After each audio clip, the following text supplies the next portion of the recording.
inyong harapan, muling bumabangon, dating nadapa sa mga kasalanan, sa mga nangyayari. Pero ngayon, ngayong taon, bagong sabi nga ng iba, bagong taon, bagong buhay.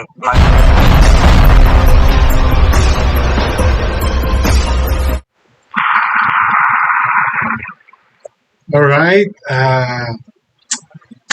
marami siguro sa inyo, no, maaaring nakamiss, hindi na-miss, o wala nang pakialam, no, dito kay Dave. Okay, but I stumbled in one of the content or video na may nag-send lang sa akin regarding dito sa muling paglabas ni Dave sa social media.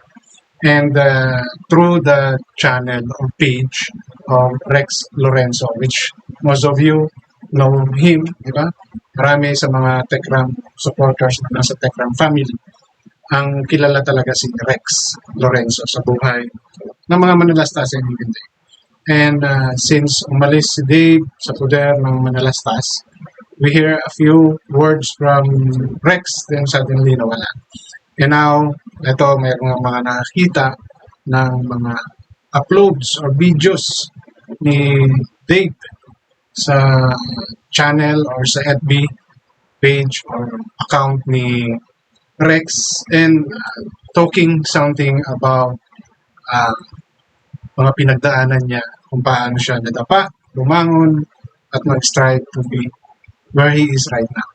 No, so yun po yung lalamanin ng content ko na to. And tulad ng sinasabi ko, maaaring ang iba sa inyo hindi pa makamove on or nakamove on na. Ito po ay aking reaction lang. And maybe some of you also wondering how is he right now.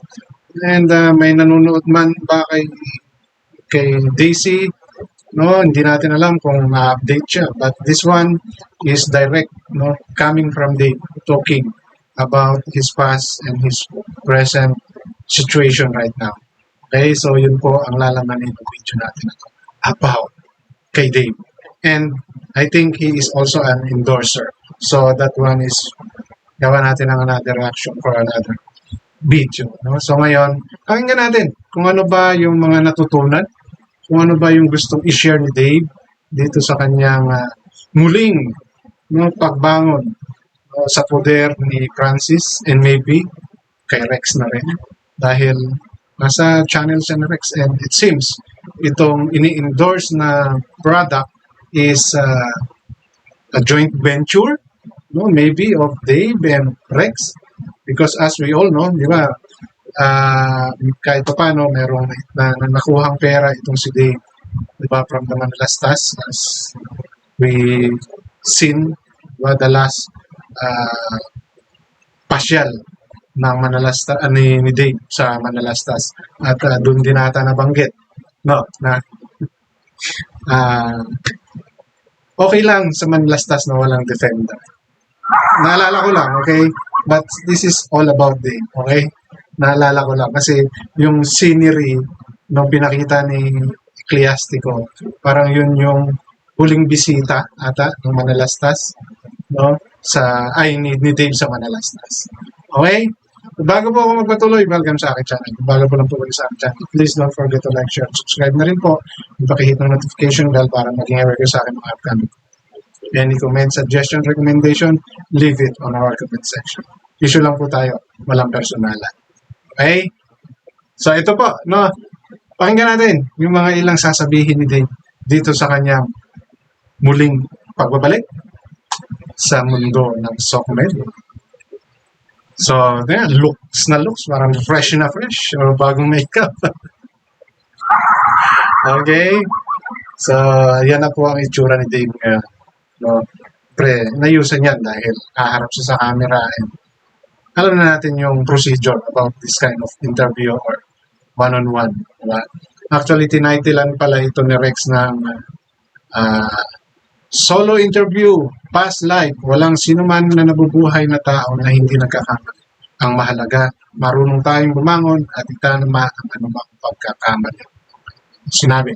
So let's hear what Dave has to say.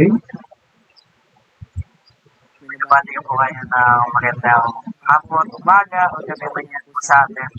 Binabati ko po kayo. At bago po mag-start, alam naman po natin sa ating sarili na maraming mga tao na dumadapa sa kanilang mga problema.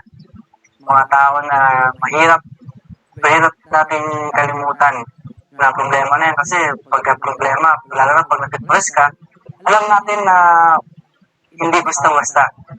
Kasi mas gugustuhin natin na bumangon at bumangon. Ngayon, nandito ako sa inyong harapan. Muling bumabang dating nadapa sa mga kasalanan, sa mga nangyayari. Pero, Totoo yan. Marami sa atin ang nadapa, magkaroon ng mga wrong choices. Choices na akala natin perfect na. Choices na akala natin mag-benefits tayo.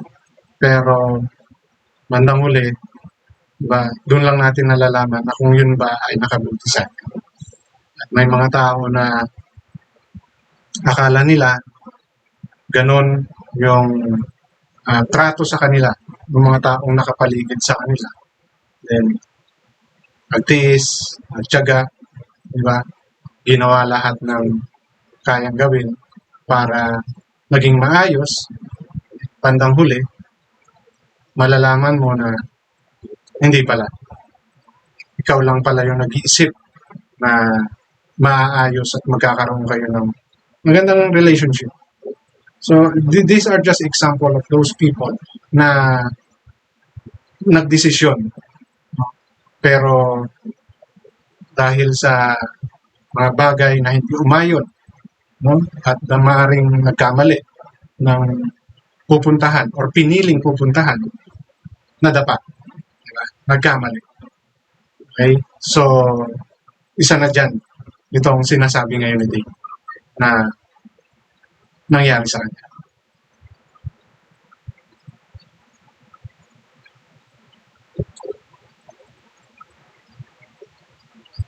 dito ako sa inyong harapan. Muling bumabang dating nadapa sa mga kasalanan, sa mga nangyayari.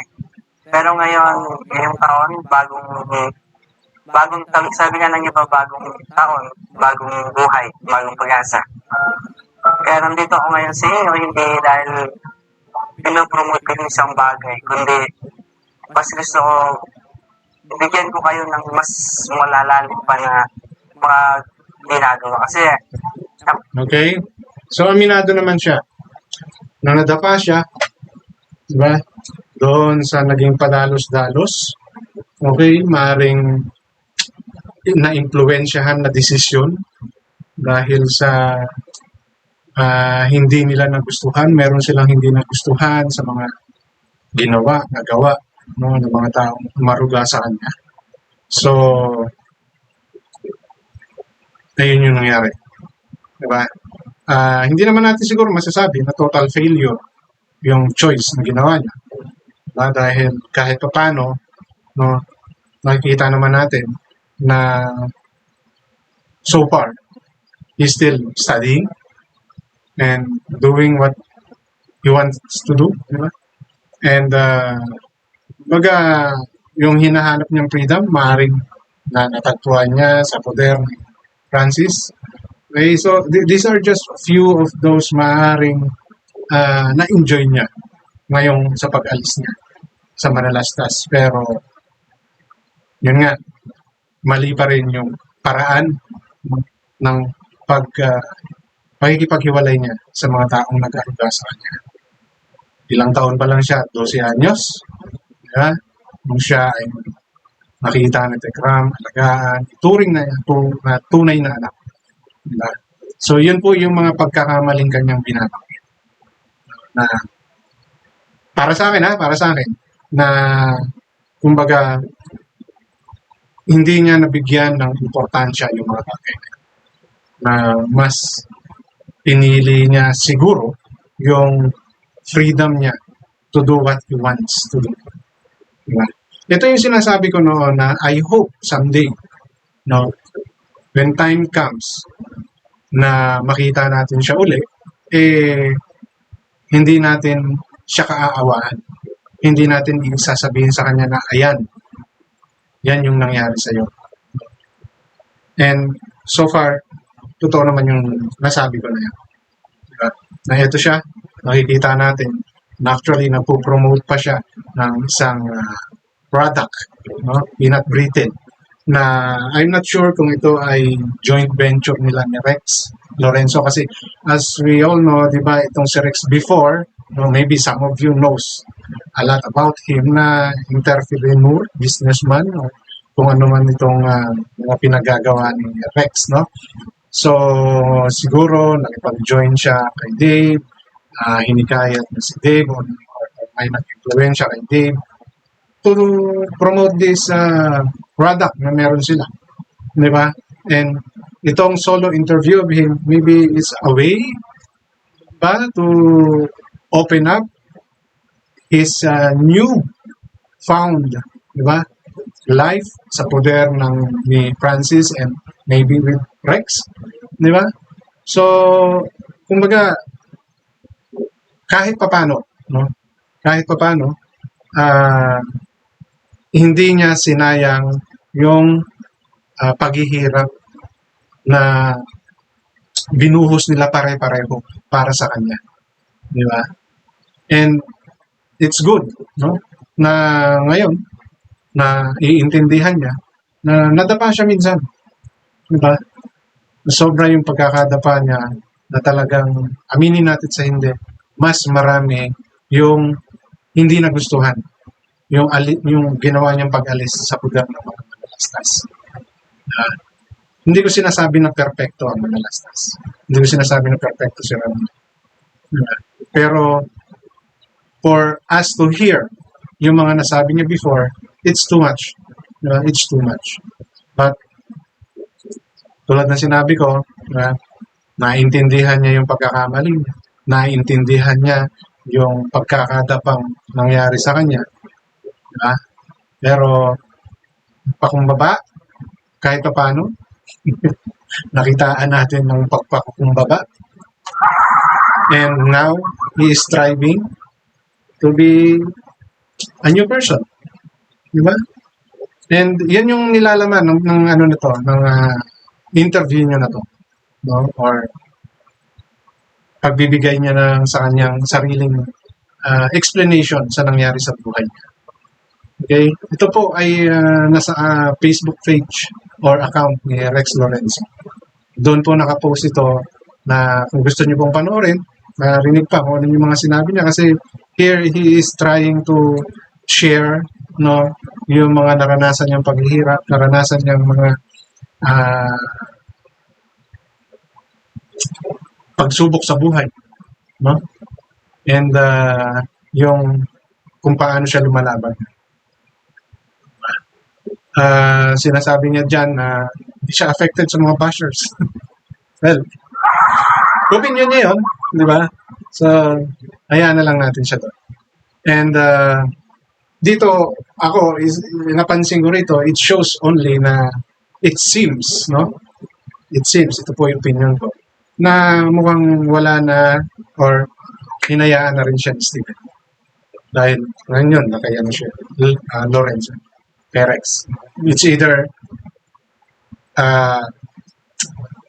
pinabayaan na or hindi na talaga binigyan ng suporta ni Stephen. I'm not too sure, okay? Kasi paano siya napunta sa page ni Rex Lorenzo? Di ba? So, are they teaming up para, di ba, muling mabuhay yung career ni Dave sa social media? And of course, doon sa mga nakakilala kay Rex, is business as usual. Yun yung pagkakaalam ko, di ba? Hindi ko sinisiraan dito si Rex. Alam naman natin, he's endorsing a product which means it's about business. Bakit si Dave ang kinuha? Because still, kahit pa paano may supporter si Dave. And at the same time, maybe this is the time na muling nagbabalik sa software si Dave. And this is one way of them, di ba? Using social media again para sa muling pagbangon at pagharap ni Dave sa hamon ng buhay dito sa social media. Okay, so yun lang po yung gusto kong i-share. Katulad ng sinabi ko, puntahan nyo po yung kay Rex Lorenzo na page or account and makikita nyo po itong post na to. Itong video na yung aking sinare sa inyo was dated March 25. So medyo matagal na. Okay, ngayon lang may nagbigay sa akin. Okay, so kayo po, ano ba sa tingin ninyo? Is it time for Dave to come back social media and muling ipakita sa tao na he is a renewed person at natutunan niya na yung mga pagkakamaling nagawa niya. Alright, so yun lamang at maraming salamat.